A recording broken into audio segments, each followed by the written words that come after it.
Gimana nih udah mau kuartal 1 kan kayaknya juga orang ada yang bilang mungkin nggak nyampe 5 gitu. Gimana tuh Mas? Tapi kira-kira berapa nih Pak kuartal 1? Saya nggak ini prediksi ya dekat-dekat 5, 4, sekian, tapi dekat 5. Jangan gini. 5 pas kejadian di masa lalu nggak apa-apa untuk investor dan untuk pelaku bisnis. Yang penting ke depan seperti apa prospeknya. Itu yang paling penting. Dan kita lihat senjata-senjata fiskal moneter sudah masuk ke ekonomi sejak Maret dengan angka yang signifikan. Saya lihat likuiditas sudah membaik di perbankan kita.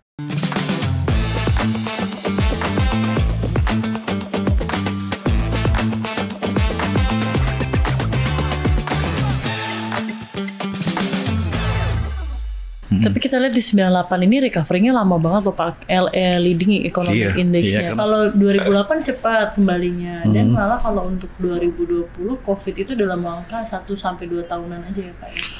Dengan shock negatif yang seperti itu, yang shock COVID seperti itu, kita bisa balik seperti ini dengan waktu yang cepat. Itu satu respon kebijakan yang luar biasa sekali. Jadi bukan hanya doa aja. Ini dari respon kebijakan moneter dan fiskal yang dipimpin oleh Bapak Presiden Joko Widodo pada waktu itu. Mas di mana pada saat itu? Saya di Maritim. Oh, bantu gak? Kadang-kadang bantu juga. Tapi menarik sih kalau misalnya kita kan menjawab juga ya, utang sekarang naik. Ini serius banget kita diskusinya. Iya, maksudnya tadi. Katanya mau santai. Ya ini kan santai makanya, santai, serius tapi santai gitu kan. Tadi kan balik lagi Mas tadi ngejelasin ke Pak Prabowo mesem-mesem gitu, terus akhirnya disebut-sebut namanya gitu kan. Akhirnya dia percaya gitu kan. Terus habis itu dipanggil lagi gak setelah itu, Mas? Enggak. Oh, enggak. Kalau saya biasa ngasih masukan gratis. Kan kemarin baru ke Timur Tengah, masa tiba-tiba panggil lagi. Iya kali aja. Kalau gimana nih, udah mau kuartal 1 kan kayaknya juga orang ada yang bilang mungkin nggak nyampe 5 gitu. Gimana tuh Mas? Tapi kira-kira berapa nih Pak kuartal 1? Saya nggak ini prediksi ya dekat-dekat 5, 4, sekian, tapi dekat 5. Jangan gini. 5 pas kejadian di masa lalu nggak apa-apa untuk investor dan untuk pelaku bisnis. Yang penting ke depan seperti apa prospeknya. Itu yang paling penting. Dan kita lihat senjata-senjata fiskal moneter sudah masuk ke ekonomi sejak Maret dengan angka yang signifikan. Saya lihat likuiditas sudah membaik di perbankan kita. Kalau kita lihat tuh di Desember. Itu benar likuiditas ketat di perbankan sehingga mereka sulit untuk ekspansi, itu benar ya Mas ya? Bunganya tinggi jadinya? Oh enggak, bunganya nggak tinggi tapi uangnya nggak ada gitu kira-kira. Kalau uangnya nggak ada pasti kan bunga tinggi. Kan kita kendalikan bunga pinjaman, jadi bunga deposito kita kendalikan. Jadi bunga pinjamannya nggak naik. Tapi masalahnya bukan di situ, uangnya nggak ada. Tapi sejak Maret ada pertumbuhan uang yang amat signifikan. Kalau kita lihat tuh di bulan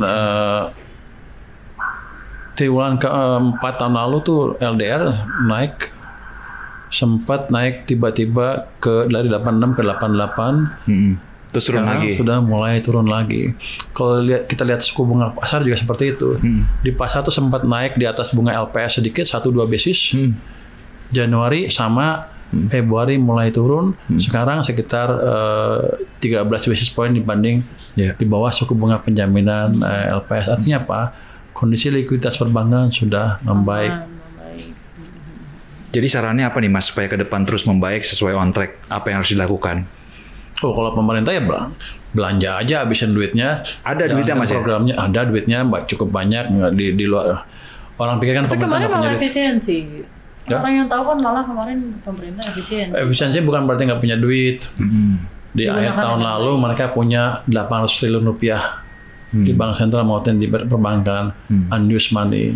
Itu harusnya bisa digelontorin. Nggak usah takut pemerintah nggak punya duit. Cuman bagaimana mereka memakainya terserah mereka. Terus yang kedua. Oh jadi ada duit Mas? Banyak ya? Ada. Siapa bilang pemerintah nggak punya duit? Pemerintah kaya. Oke.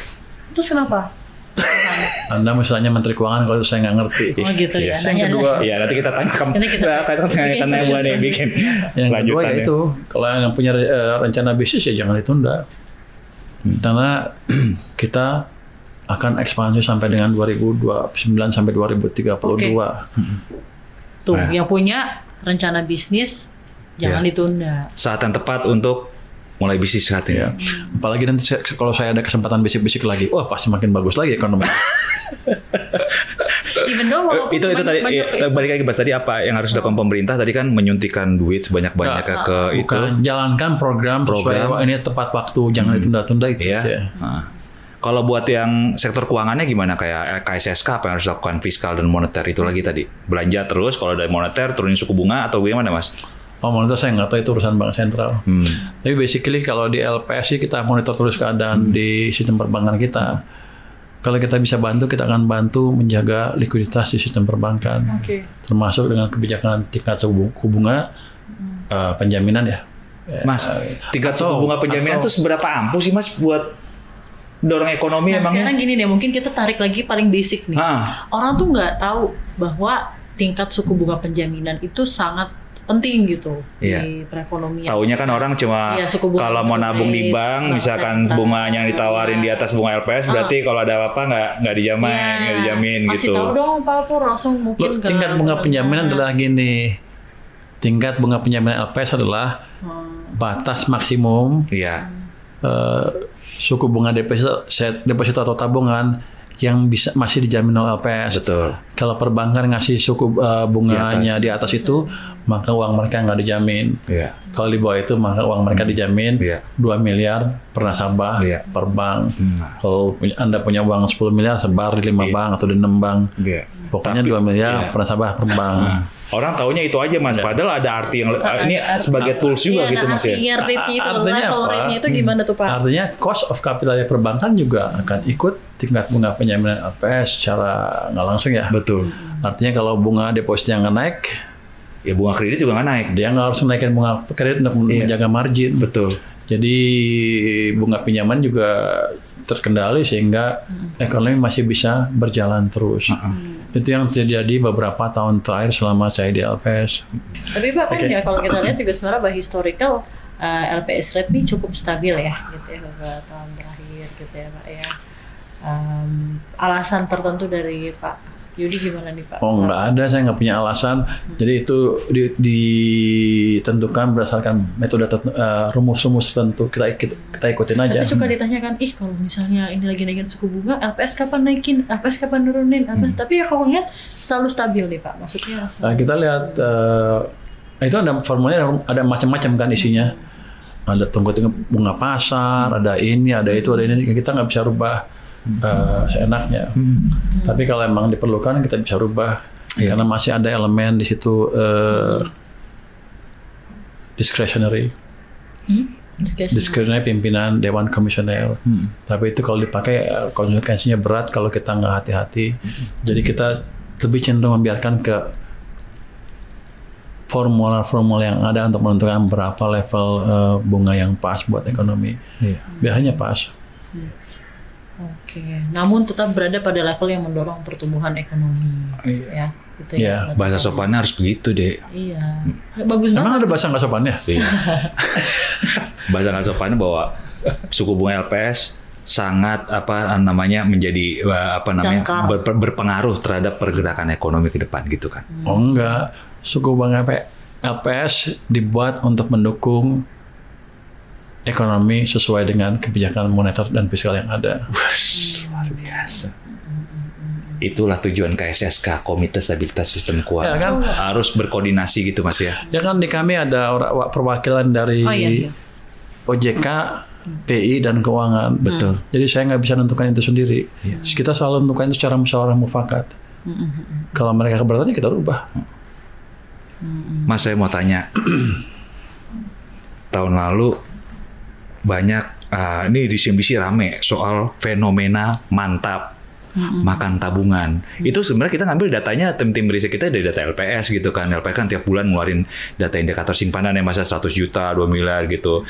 Ya karena ekonomi udah makin susah, orang yang kelas bawah itu udah nggak ada lagi yang bahkan sekarang udah bukan mantap lagi. Karena tabungannya udah nggak ada yang ada yang bilang gitu, karena tabungannya udah nggak ada yang nggak bisa dimakan lagi gitu. Sebenarnya apa sih Mas, jadi bener gak sih tahun lalu itu, karena saya nanya tahun lalu karena sekarang udah ada perbaikan, bener gak sih Mas ada fenomena makan tabungan karena kondisi ekonomi? Bacaan dari LPS sendiri bagaimana setelah data-data yang dikeluarkan gitu Mas soal distribusi simpanan perbankan? Ya ketika ekonomi melambat ya otomatis seperti itu kan.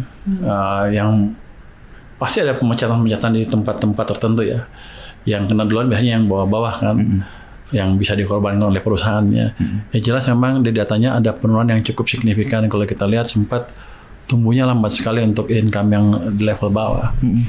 Memang mantap makan tabungan. Bahkan kalau secara total pertumbuhan DPK sempat turun ke 4,5%, 4,4%. Tahun lalu itu Mas ya? Tahun lalu Desember sampai 4,3% kalau nggak salah angka awalnya. Saya sempat takut ini trennya turun terus. Oh sempat itu jadi kekhawatiran. Saya khawatir karena uang saya akan berkurang kan income.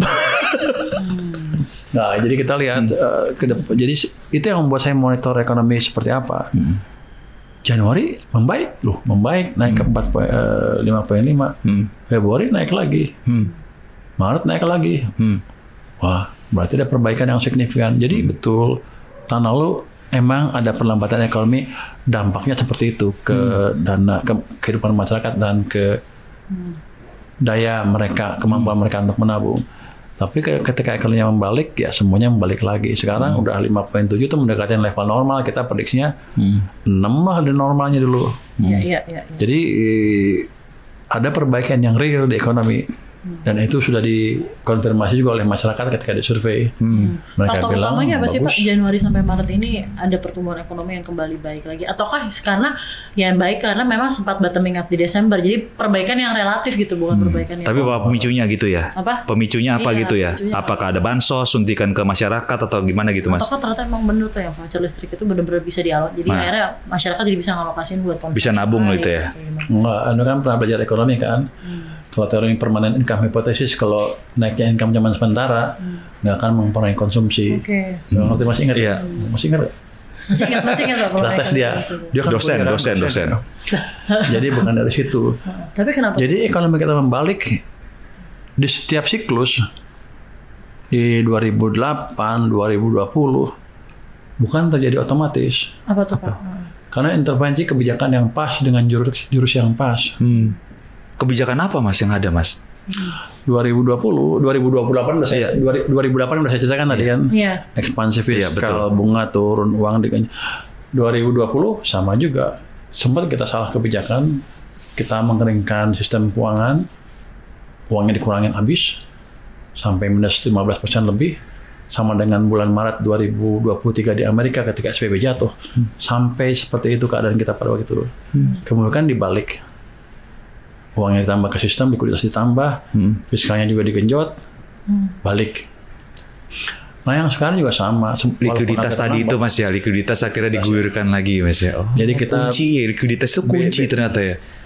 Pada dasarnya yang kita lakukan adalah yang dilakukan oleh Pak Jokowi dan lain-lain adalah memaksa perbankan berpikir untuk menyalurkan uangnya ke perekonomian. Bank-bank kan pintar. Kalau mereka disuruh naruh uang di bank sentral nggak ngapa-ngapain, ya mereka akan melakukan itu kalau untung. Iya. Tapi kalau dipaksa mikir, mereka mikir. Benar. Dan jalan ekonominya. Kalau kita lihat tuh di tahun 2021 ya, itu kalau lihat gambar yang hitam adalah pertumbuhan uang, sempat negatif di bulan sampai negatif 15% dulu. Kemudian di Mei 2021 itu positif, dipaksa positif. Hampir 11% dulu, 11% lebih. Kemudian dipaksa positif terus. Itu yang membuat ekonomi kita berbalik arah. Jadi nggak ada sesuatu yang terjadi secara otomatis.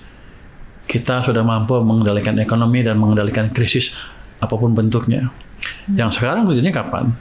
Itu Anda lihat uangnya sempat negatif kan? Iya. Setelah itu mulai positif. Tuh. Itu 5% lebih sampai bulan Februari. 15,79 loh Maret ya. Di bulan Maret udah gitu. Jadi kok bisa ya minus gitu ya? Kenapa itu ya? ya itu mungkin ada salah urus sedikit di ekonomi, tapi nggak apa-apa, itu kan biasa dibalikan dengan cepat oleh para otoritas fiskal, moneter, presiden, semuanya intervensi. Jadi itu mulai Agustus 2024 udah ada injeksi ke perekonomian sebetulnya. Ini nggak akan ngaruh ke tingkat inflasi ya Pak? Ya. Kalau diinjeksikan ke perekonomian? Enggak. Saya menyindir dia lagi. Anda kan belajar ekonomi. Jangan, bukan berarti kalau uang masuk ke sistem tiba-tiba inflasi. Uang masuk ke sistem bisa menimbulkan inflasi kalau pertumbuhannya sudah di atas laju pertumbuhan ekonomi ya, betul. Potensial kita 6,5 sampai 7%. Itu potensial kita, Mas. Kalau kita pinter ya. Jadi kalau saya injek uang segitu aja mah nggak apa-apa lah. Iya betul. Jadi Anda jangan nakut-nakutin. Dia nakut-nakutin bank sentral. Jadi kita pikir tapi kan biasanya orang tuh merasa kalau misalnya ada kenaikan jumlah uang itu relatif langsung ke inflasi kan, tapi ternyata kan tidak. Itu in the longer term. Kalau in the short term pasti ada dampak realnya ke ekonomi. Kalau nggak bank sentral seluruh dunia kita suruh berhenti aja kerjaannya. Ya itu kesalahan pandangan beberapa ekonom yang ada di pasar ya. Mereka juga mereka ngerti ekonomi. Ini masuk Agustus, September, Oktober, November, saya pikir 4 bulan. Ternyata belum kelihatan 4 bulan, baru keluar Januari. Ternyata delaynya tuh 6-7 bulan. Jadi shock sudah masuk ke sistem. Dampaknya sudah mulai terlihat, nggak akan hilang karena shocknya berkesinambungan di bulan Maret. Likuiditas ditambah lagi ke sistem secara nggak sengaja atau tidak sengaja. Secara sengaja atau nggak sengaja. Yang jelas, ini yang ada di perekonomian kita sekarang. Jurus ini ampuh. Karena kita sudah pakai di tahun 2008, 2020, bahkan 2015. Jadi ke depan kita harusnya akan lebih baik. Baik-baik aja gitu ya kalau misalkan. Bukan baik-baik aja. Oh, bukan baik-baik aja. Kita sudah menciptakan jurus yang pas atau mengerjakan jurus yang pas untuk perekonomian. Jadi bukan otomatis itu karena orang kita sudah lebih pintar dibanding sebelum-sebelumnya. Iya, udah belajar dari krisis yang lalu Mas. Saya udah belajar. Dia belum nih. Makanya mau belajar lagi kan katanya ya Pak ya, saya disuruh begini ya. Dengan gonjang-ganjing ekonomi global, nasib kita bukan ditentukan oleh global. Nasib kita sendiri. Kita sendiri. Jadi kita pengendali nasib sendiri. Saya global ancur-ancuran. Kita punya pengalaman 2009 kan, ketika seluruh negara sekeliling kita tumbuhnya negatif, kecuali Cina, India, kita tumbuh positif 4,6% karena domestic demand kita kuat. Kalau domestic demand itu ukurannya adalah konsumsi tambah investasi PMTB ya, pembentukan batang bruto, itu sekitar 95% lebih.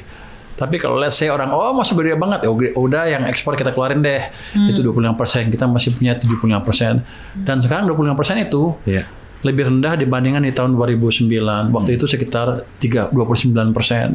Jadi harusnya kalau kebijakan domestiknya pas, kita jauh lebih bagus dibanding 2009. Sobat Cuan, jangan lewatkan lanjutan obrolan seru yang gak kalah menariknya dari pembahasan kita kali ini. Hanya di channel YouTube Cuap Cuap Cuan.